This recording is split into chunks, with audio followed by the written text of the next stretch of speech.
Hola, buenas tardes. Estamos aquí otra vez en otro capítulo de Derecho en Tacones.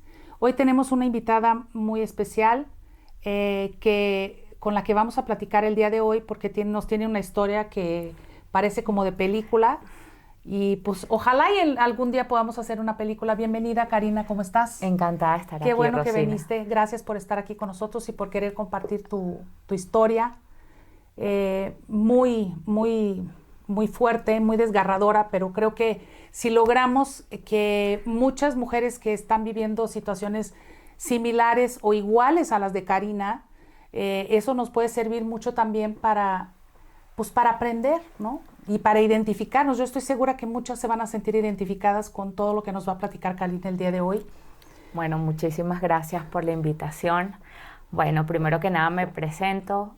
Todos me dicen Karina.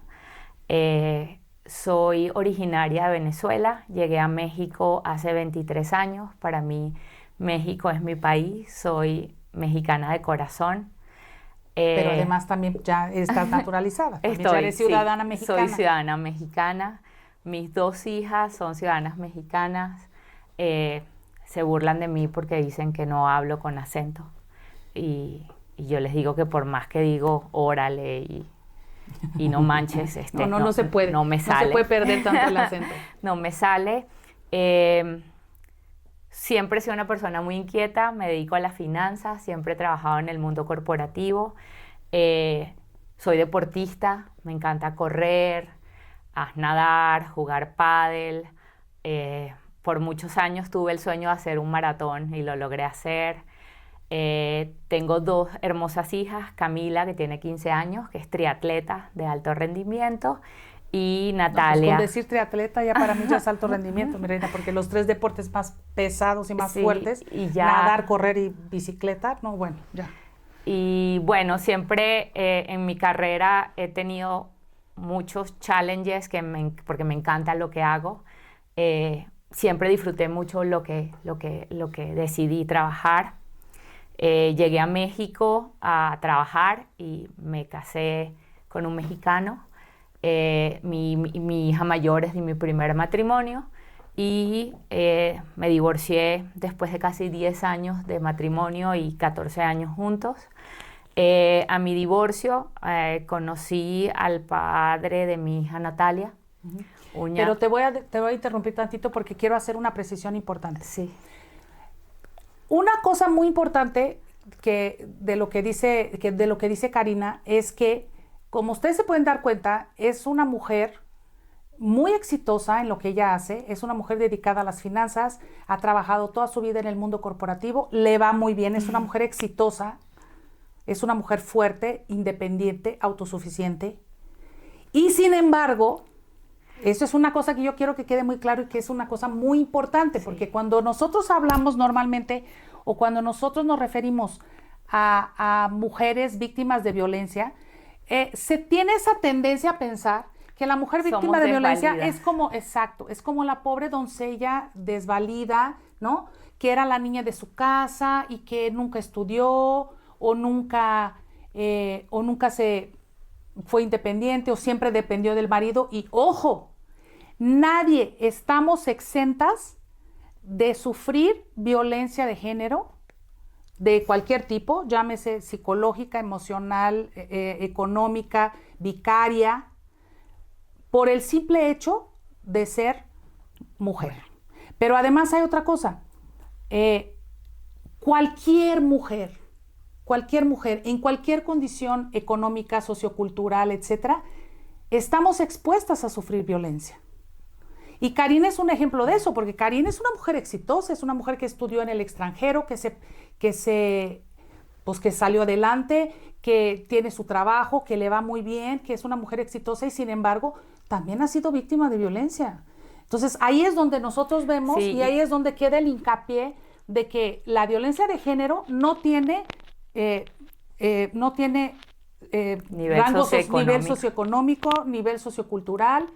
Violencia de género es violencia de género contra las mujeres, no importa cuál sea su situación. Y hemos tenido aquí muchas mujeres invitadas que nos vienen a compartir sus historias y, y, Y no, están años luz de lo que estás tú. O sea, me refiero en cuanto a desarrollo profesional y personal. Pero sí es importante que veamos esa parte. Y otra cosa importante también, y esto te lo digo a ti, Karina, y se lo digo a todas las que nos están viendo, el hecho de que tú seas estudiosa, exitosa, autosuficiente, independiente, que sepas que estés, o sea, que tengas un nivel cultural avanzado, no te exime de sufrir violencia, pero además no debe de ser un motivo de culpa. Porque sí tiende uno a culparse. Y Totalmente. digo, yo estoy en otro rollo distinto al tuyo, pero yo también siempre he trabajado, soy abogada, estudié, etcétera, etcétera, etcétera. También siempre he sido independiente, autosuficiente, etcétera, etcétera.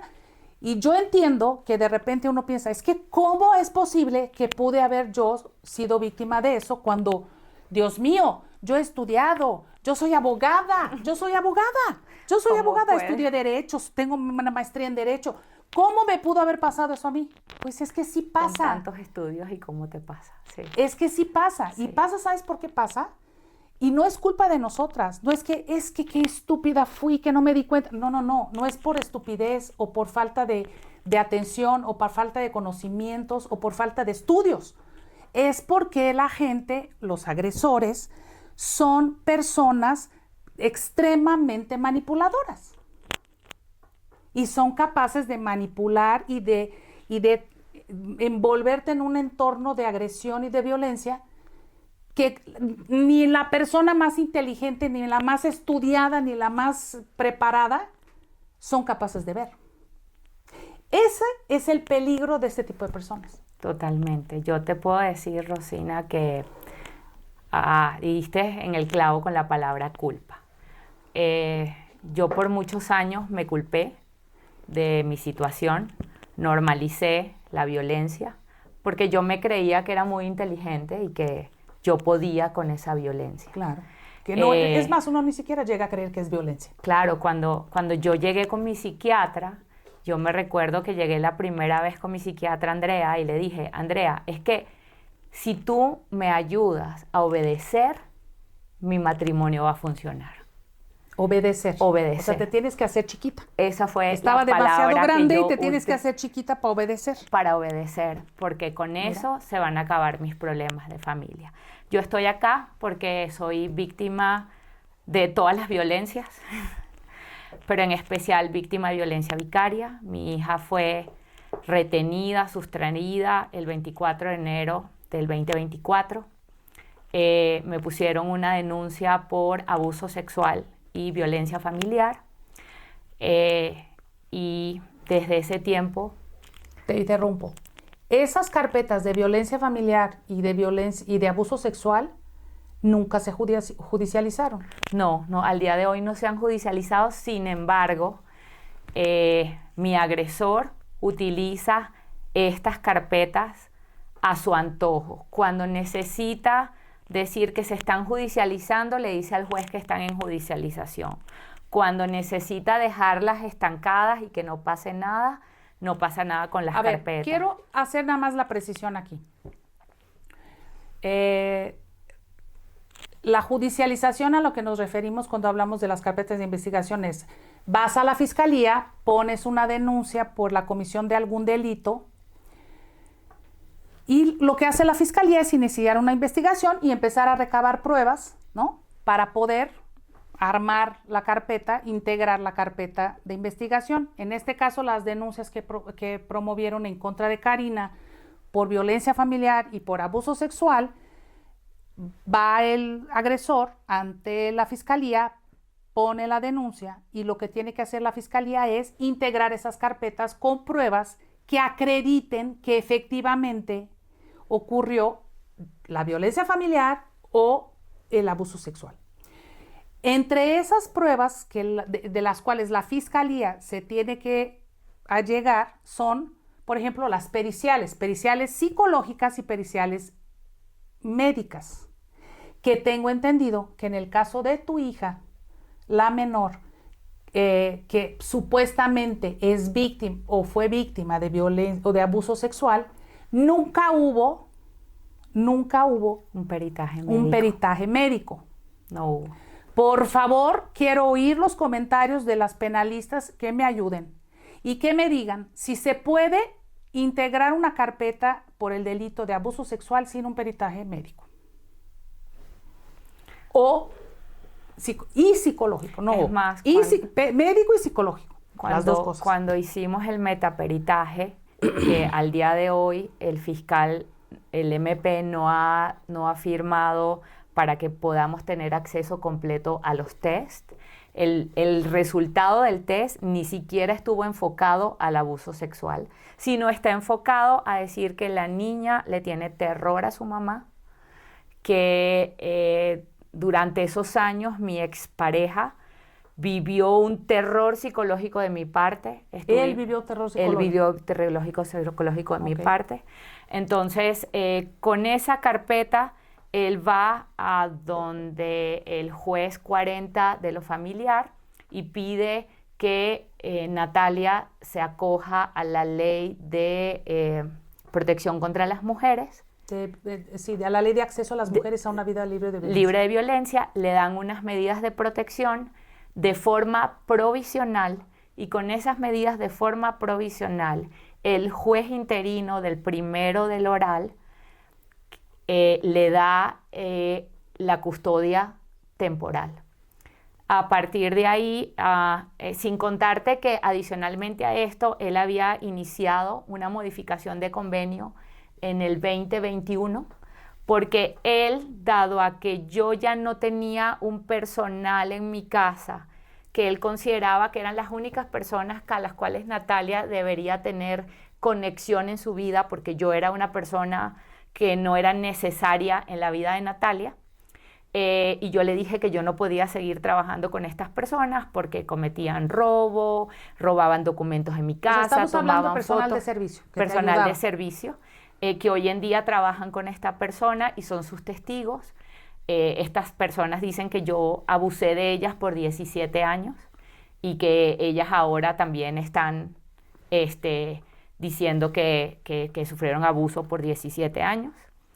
Y bueno, creo que lo primordial acá es que la violencia institucional que he vivido en los últimos 18 meses, tardamos 6 meses y 4 abogados de mi parte de poder llegar a un abogado que finalmente me escuchara y me entendiera. Los primeros abogados me sacaron un montón de dinero y no hicieron nada. Los segundos tomaron mi caso pro bono y tampoco hicieron nada. Hasta que finalmente llegué con una familia que son amigos y me han ayudado en estos últimos 12 meses. Lo primero que hicimos fue asegurar que las medidas que se habían dado habían sido unas medidas donde se había mentido. Entonces el juez del 40 levantó estas medidas provisionales.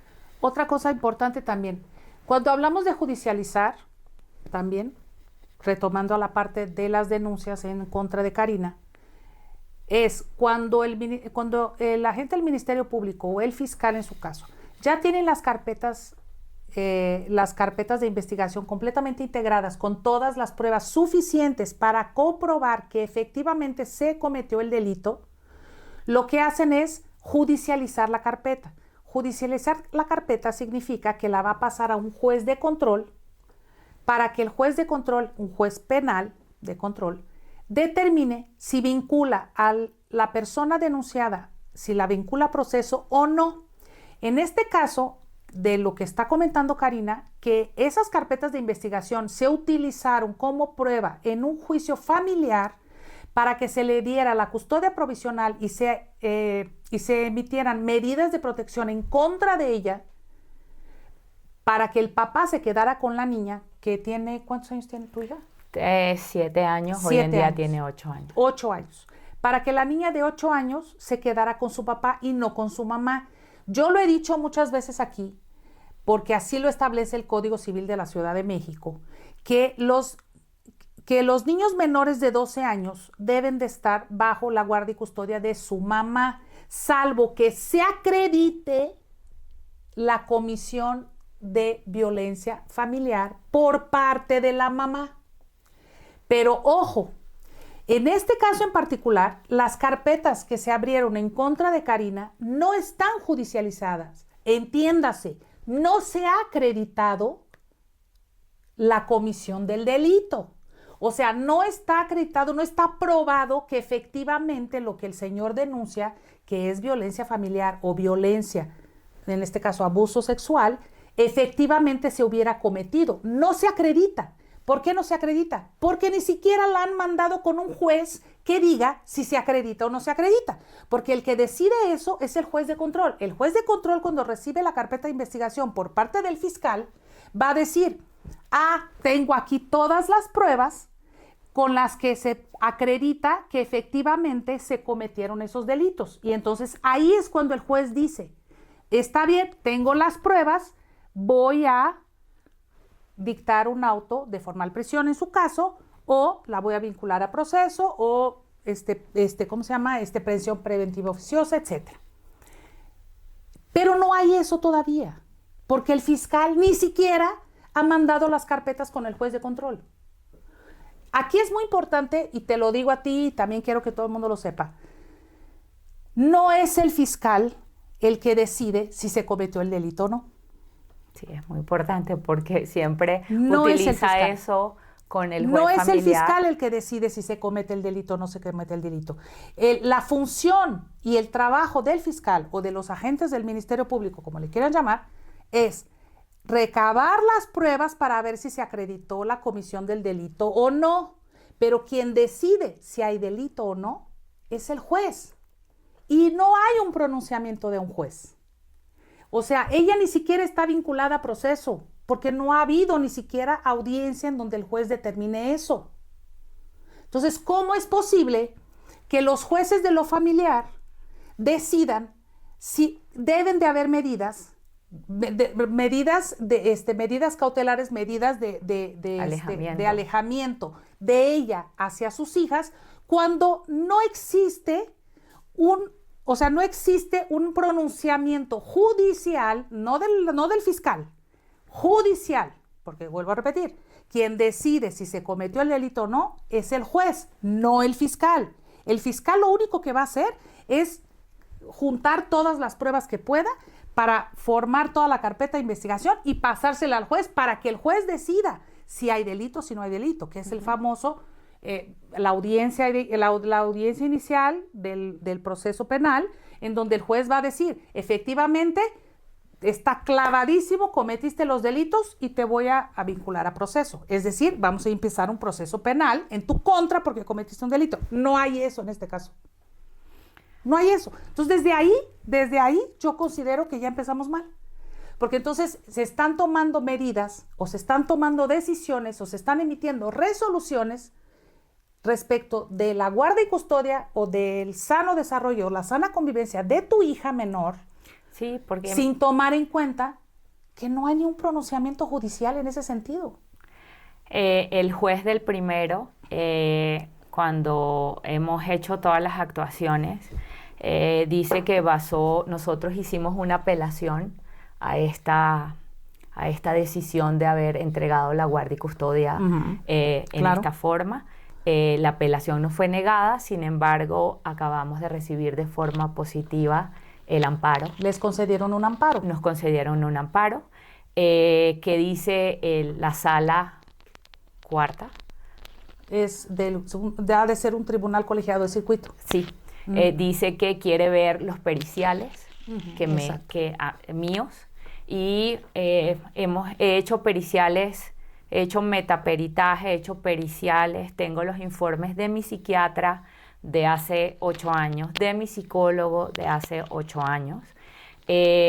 Mi hija mayor ha hecho peritajes, también periciales. ¿Son periciales psicológicos? Son psicológicos. También relatorios de mi psicólogo y de mi psiquiatra acerca de mi salud emocional. Yo soy diagnosticada con trastorno de ansiedad. Sí soy, es parte del mundo moderno ahora. Yo sufrí depresión posparto cuando nació mi hija Natalia. Y en esa depresión postparto tuve 2 episodios fuertes. En estos tiempos yo estaba casada con mi agresor. Mi agresor me filmaba y siempre me ha amenazado con hacer públicos esos videos. Yo tenía mucha vergüenza de hacer mi caso público porque tenía miedo de que él en retaliación publicara estos videos. Al día de hoy yo no sé si mi hija le mostraron estos videos, pero él amenazaba constantemente con demostrar al público estos videos. Sin embargo, este año, después de haber pasado ya más de 15 meses, cuando tomé la valentía de hacer mi caso público, yo creo que por 2 cosas. Uno, lo que tú efectivamente dices, Rosina, de la violencia de género contra nosotras las mujeres no tiene nivel socioeconómico, no tiene nivel sociocultural. En México, la cantidad de mujeres extranjeras, mexicanas o no, cada día va en aumento, cada día somos más las que esta violencia institucional, porque no es lo mismo cuando tienes a tu mamá, a tu papá, a tu tía que te ayude con tus hijos, cuando tú trabajas y tienes que además cuidar a los niños. Y en mi caso yo fui sustento de mi familia los últimos 14 años, porque mi expareja no trabajaba. Entonces, el trastorno de ansiedad, como me dice mi psicólogo, pues es totalmente entendible, ¿no? O sea, bueno, cualquiera sufre trastorno de ansiedad en esas con condiciones. Esa persona, pues cualquiera tendría trastornos de todo tipo. Yo no te voy a decir que yo tengo un carácter dócil, no, yo soy decidida, soy enfocada, mis hijas, siempre quiero lo mejor para ellas. ¿Todas las mamás? No te voy a decir que no las regaño, por supuesto que las regaño. Pero mi hija estaba sujeta todo el tiempo a, es que tu mamá comete violencia. Mi hija llegaba de las convivencias con tu papá y decía, es que yo te tengo miedo. Y yo te decía, pero ¿por qué tú dices que tú me tienes miedo? Y eso tardaba como 2, 3 horas, una noche, y al día siguiente se le olvidaba y era la misma niña de siempre. Adicionalmente, mi hija fue diagnosticada con TDA. Esta persona dice que el TDA era mi culpa. Es una persona que cree... Además es psiquiatra también el señor. Cree en la brujería. Hoy mi hija no tiene ningún tratamiento contra el TDA. Ella no va a terapia ni ella conmigo iba a terapia de lenguaje, terapia de aprendizaje para mejorar todos sus temas. Hoy en día no va. Y pues nada, yo solo pienso en el futuro de Natalia, que ella todo el tiempo, igual que yo en mi tiempo, decía que si obedece a su papá, todo va a estar bien, ¿no? La he visto 11 horas en los últimos 18 meses. La primera vez que la vi en el Secofam, mi hija se metía debajo de una mesa diciendo que yo le iba a hacer daño. La convivencia duró un minuto. Poco a poco me fui ganando su confianza. Duraban 10 minutos, 15 minutos, pero a los 15 minutos mi hija automáticamente decía, yo necesito hablar contigo. Cuando decía necesito hablar contigo, me empezaba a pegar. Un poco lo que decía es que tú sabes que tú eres la única que puede cambiar esto. Cuando esta persona se presentó en la entrevista inicial del Secofam, al cual ha hecho quejas porque él dice que el Secofam está de mi lado, pero realmente el Secofam lo que quiere es que haya una revinculación familiar. Claro. Para eso es el Secofam. El Secofam ha dicho que la niña tiene una alta lealtad al papá, ella no va a hacer nada que él no le permita hacer. Él quiere entrar a las convivencias cuando pues obviamente pues no puede entrar a las convivencias porque no se queda afuera, sino se queda en el medio. Le habla a las personas del Secofam de forma altiva. Nosotros pedimos terapia porque somos una familia de alto conflicto y él se niega a ir a terapia. Sin embargo, pone un amparo contra las contra las visitas en el SECOFAM, diciendo que no nos han mandado a terapia. O sea, es una persona que totalmente utiliza el sistema para... Sí, o sea, me queda clarísimo que utiliza el sistema y los vicios del sistema también, porque también aquí nos queda clarísimo que existe una violencia institucional muy, muy fuerte. Digo, ese es el pan de todos los días. En eso sí te puedo decir que en México no se discrimina por cuestión de nacionalidad a las mujeres, ¿eh? A las mujeres mexicanas, extranjeras, de donde sea, se les agarra parejo y las tratan mal parejo, ¿eh? O sea, no trata bien a ninguna mujer, ¿eh? Eso sí te lo puedo decir. La violencia institucional no discrimina nacionalidades. Pero me queda clarísimo que el señor pues está utilizando las instituciones y está utilizando las instituciones, los jueces, todo, para a su favor, ¿no? Claro. Para lograr lo que él quiere. Ahora, otra cosa que iba a decir, que te iba a preguntar era, empiezan las visitas al SECOFAM y me comentas que duraron 11 horas las visitas. Sí, fueron 11 veces que la vi. 11 veces. Pero tengo entendido que él suspendió esas visitas. Sí, unilateralmente. Unilateralmente, a partir del 12 de febrero de este año, él dejó de llevar a mi hija. Nosotros solicitamos al juez del primero de lo familiar que lo apercibiera. Porque no había una orden judicial. Porque no había ninguna... El juez nunca suspendió las visitas. El juez nunca suspendió las visitas, para nada que las suspendió. O sea, él lo hizo por su cuenta. Sin embargo, el juez tampoco lo apercibía por no llevar a la niña.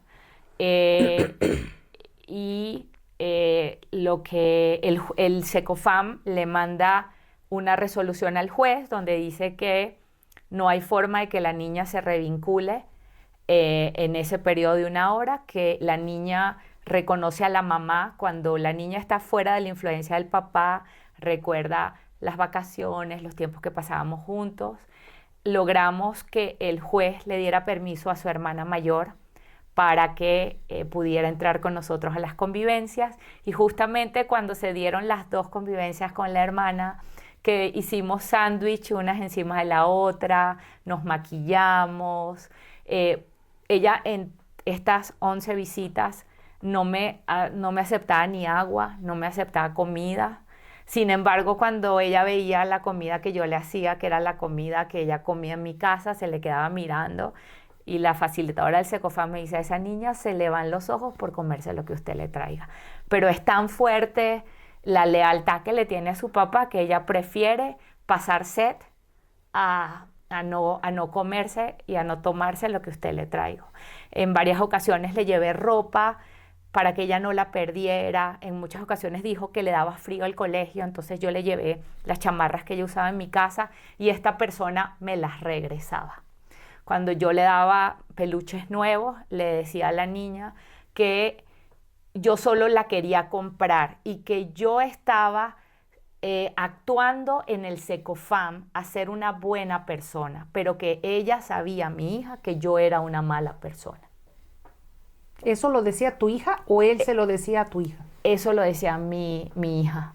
¿Que él se lo había dicho? Sí. Pues sí, es clarísimo que existe ahí una manipulación. Eso también es violencia. Eso es violencia vicaria. O sea, es que el que el papá le diga a sus hijos, en este caso a tu hija, que tú eres una mala persona y que tú le quieres hacer daño y todo eso, y eso que es yo violencia solo vicaria. estaba... Y le está haciendo un daño terrible a tu hija, que eventualmente, y te lo puedo decir por experiencia propia, tu hija se lo va a cobrar. Porque eso no dura eternamente, déjame te decir. Porque eso es lo que me dicen todos. Sí, ya lo sé. Suena como súper trillado, ¿no? Sí. Ya lo sé, pero es verdad. O sea, yo te lo digo porque lo he vivido y lo he comprobado y es verdad. Sí. O sea, es como cuando uno dice, cuanto más alto subas, más fuerte será la caída. Es exactamente lo mismo. Sí, entonces, bueno, ¿qué pasa después de esto? Cuando yo veo que no puedo ver a mi hija porque él no la lleva, me llega una invitación, como todos los años, para ir a ver el evento del Día de las Madres al colegio. yo me armé de valor y dije, yo quiero ir a verla. Esto fue el 8 de mayo. Entro al colegio. En el colegio me dicen, usted no puede estar acá. Usted está rompiendo una orden del juez. Sin embargo, esa semana justo un poquito antes de que entrara todo este tema de la huelga en la Ciudad de México, el SECOFAM le hace una recomendación al juez de pasar a fase 4, de forma que la niña pueda estar 5 horas conmigo el sábado y 5 horas el domingo, y que pueda, después de los 3 meses que ya está más acostumbrada a su mamá y a su hermana, que pueda dormir una noche en mi casa a la semana, ¿no? Para que fuera del ambiente de su papá ella pueda revincularse con su mamá. Que mis periciales del DIF, las privadas, las que he hecho en Río de la Loza, en el mismo búnker, en ninguna sale que yo soy una persona generadora de violencia.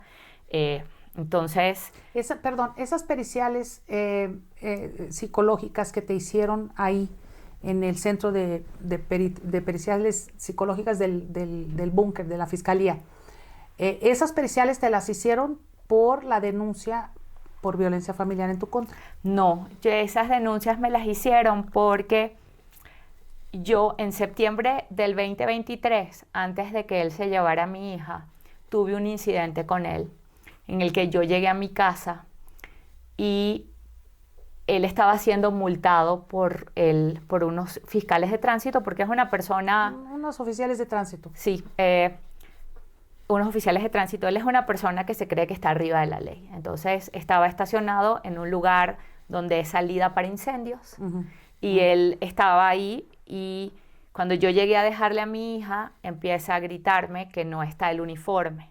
Entonces yo le contesto, el uniforme te lo entregamos en la mochila del domingo.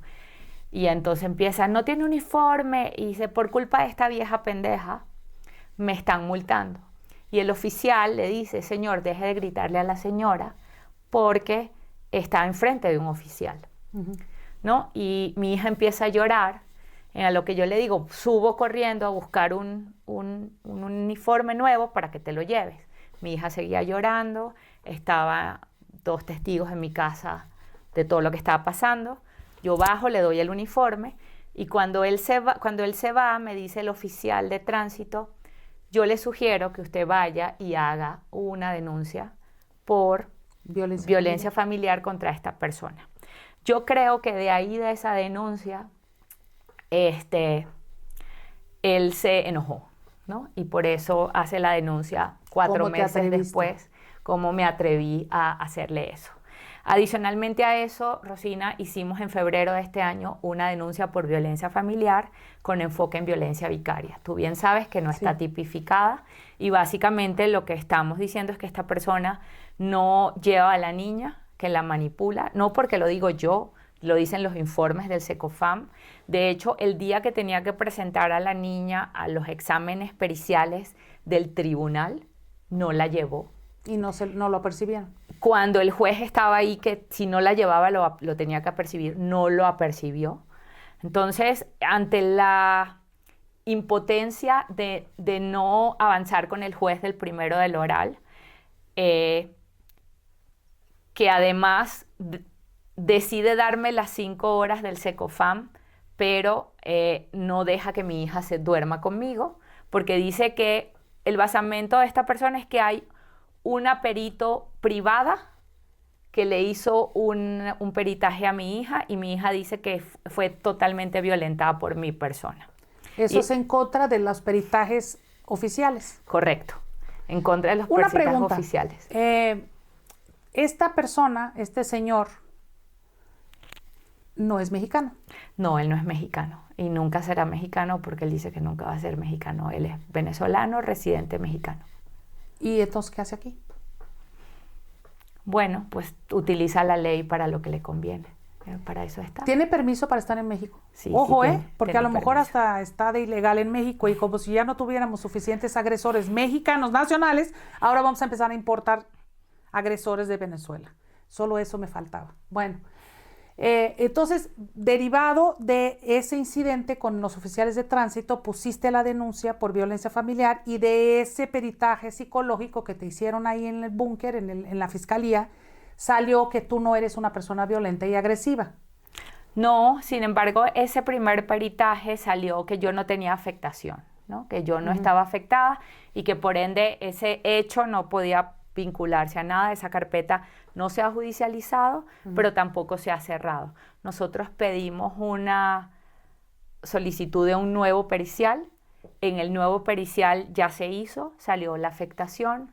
Hoy en día ya está integrada esa carpeta de violencia familiar. Está en proceso de integración. Todavía no se termina de integrar. Ok. Entonces, pregunta. O sea, de todo este proceso, tengo entendido entonces que tienes una carpeta, una denuncia contra él por violencia familiar, que está en proceso de integración y donde ya hay un pericial, ya hay un peritaje que dice que tú tienes una afectación psicoemocional. Correcto. Por la violencia familiar que esta persona ejercía contra ti. Y que ejerce al día de hoy. Y sigue ejerciendo, de hecho. Número 2, existen 2 carpetas de investigación de denuncias que él promovió en tu contra por violencia familiar y abuso sexual, en donde se dice que no existe violencia de tu parte hacia la niña.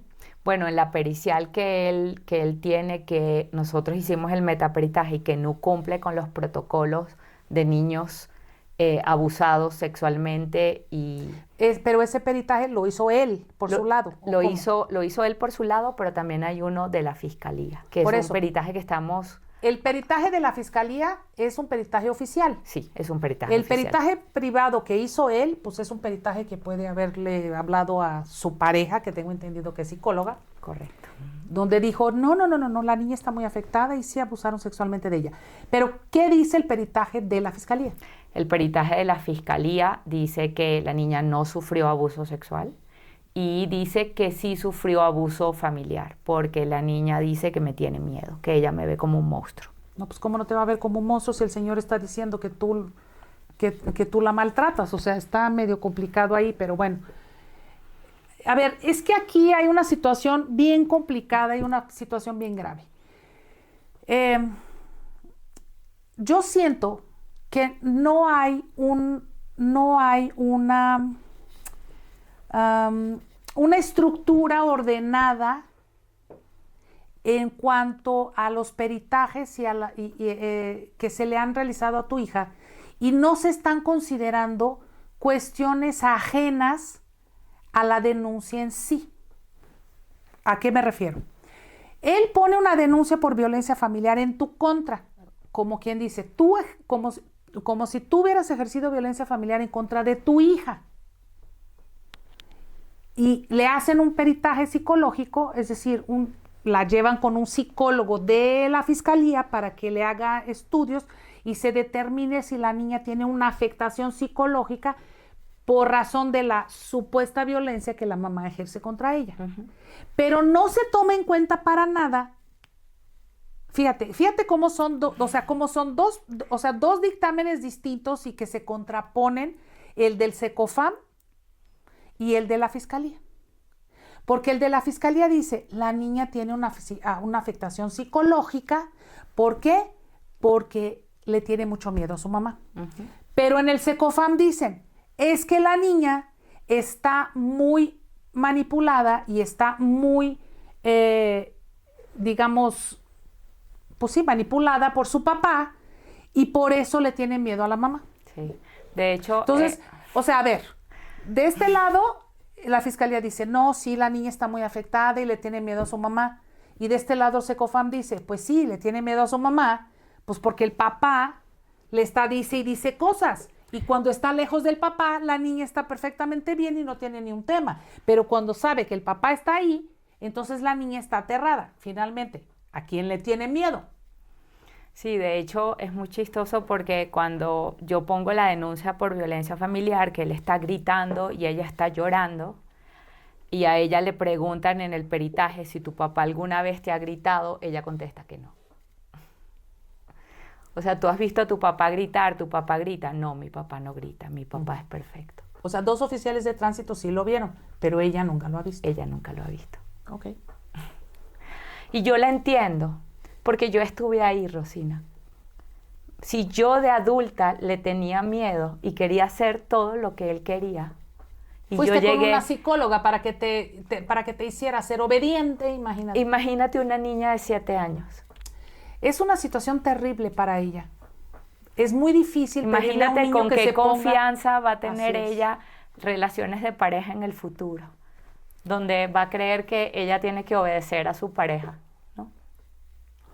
Karina, ¿en qué situación legal se encuentra actualmente tu juicio familiar? Bueno, es una historia muy larga, todavía queda mucho que contar. Lo que te quiero decir es que en mayo, cuando a mí me sacan del colegio y esta persona se esconde para no ser notificada en las convivencias de 5 horas, él se queja. Espérame, Sí, hay que explicar esto. Tú tenías las visitas en el Secofam con tu hija. sí, él la deja de llevar. Él deja de llevar a la niña, nunca lo aperciben, o sea, nunca lo sancionan, nunca le ponen ni multa ni nada por incumplir una orden judicial. A eso nos referimos cuando decimos nunca lo aperciben. Y posteriormente el juez emite una orden De que derivada de la informes del recomendación del Secofam, en donde él tiene que llevar a la niña para que la niña pase más tiempo contigo, Correcto. es decir, una noche, ¿no? No, 5 horas el sábado y 5 ok. horas el domingo. Bueno, para que pase más de una hora contigo, para que Correcto. tenga más tiempo de convivencias. Correcto. Y esa orden judicial que se emite posteriormente, nunca se la pueden notificar y entonces Porque se se hace esconde. loco, se esconde, no recibe notificaciones y no lleva a la niña. Y no lleva a la niña. Entonces es cuando yo me atrevo a ir al colegio, al evento del Día de las Madres. Y la directora del colegio te saca del colegio. La directora del colegio me saca. Muy triste porque tengo 14 años en ese colegio.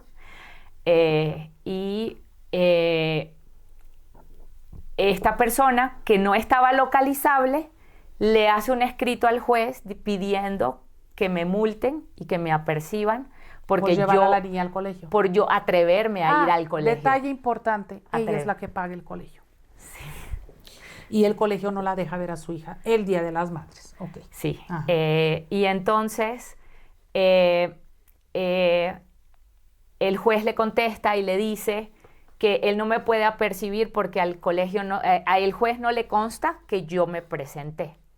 A lo cual, ante esta discriminación por mi enfermedad, por mi condición de mujer, por todo lo que tú quieras entender, mi abogado me dice, pues vamos a decirle al juez que tú sí fuiste y que te multe, ¿no? Entonces el juez, le hice un escrito al juez diciéndole que me multara, porque yo sí había ido, ¿no? A lo cual el juez hace una notificación diciéndome que mi abogado está en contra de mis intereses, que yo debo Cambiar de abogado. ¿ok? Y a lo cual yo le contesto al juez con una denuncia de discriminación. Contra el juez. Contra el juez. ¿En dónde pusiste esa denuncia? Esa denuncia la pusimos en lo penal. En la fiscalía. En la fiscalía. A lo cual el juez, como estaba en contienda electoral, decidí hacer mi caso público. Una semana después mi hija enferma de apendicitis, a lo cual no fui ni reportada, no la operaron con su doctor, no la operaron en el hospital donde nació. Nunca supe cuántos días pasó mi hija en el hospital. No fue al colegio por más de 3 semanas, a lo cual el juez lo único que hizo fue recusarse. Qué bueno. Yo quiero que todo el mundo sepa que... O sea, perdón, después de que le pusiste la denuncia al juez, el juez se excusó de conocer de tu caso. Sí. Era un juez interino, ¿no? Es un juez interino. Es un juez interino. Y finalmente, el día que se excusa, le pone un apercibimiento a mi agresor. Finalmente le pone uno. Le puso 1. ¿Para que ese juez ganó? No, ese juez perdió. Y estoy muy contenta que haya perdido. ¿Qué te puedo yo decir? Mira, Cari, vamos a dejarlo aquí, pero va a haber una segunda parte porque todavía nos queda mucho por contar. Pero sí quiero que quede muy claro, y por eso te interrumpo todo el tiempo, porque yo lo que quiero es hacer la precisión de todas las irregularidades que se han vivido en materia legal, en materia judicial, ¿no? Para que quede plasmado aquí, para que quede en evidencia, ¿no?, la actuación indebida de las autoridades. No vamos a decir el nombre del juez, ni mucho menos, aunque lo podríamos hacer porque él es servidor público y es pública su información personal, pero está bien, no hace falta, ya nos enteraremos. Por favor, síganos, esto todavía va a seguir porque vamos a hacer una segunda parte porque esta historia está muy buena y además falta muchísimo por contar. Síganos por favor en redes, ya saben, en nuestra página de internet www.musibi.com.mx, en las redes sociales, en Instagram, en TikTok, en Facebook, como Musibi, Musibi AC. Y manden sus comentarios, preguntas, críticas, lo que quieran. Mándenos sus casos si quieren y por favor denos su opinión de todo esto que ustedes están escuchando de lo que nosotros aquí les ponemos para saber qué opinan de todo esto, porque es interesante, yo quiero saber. Gracias por estar con nosotros. Nos vemos.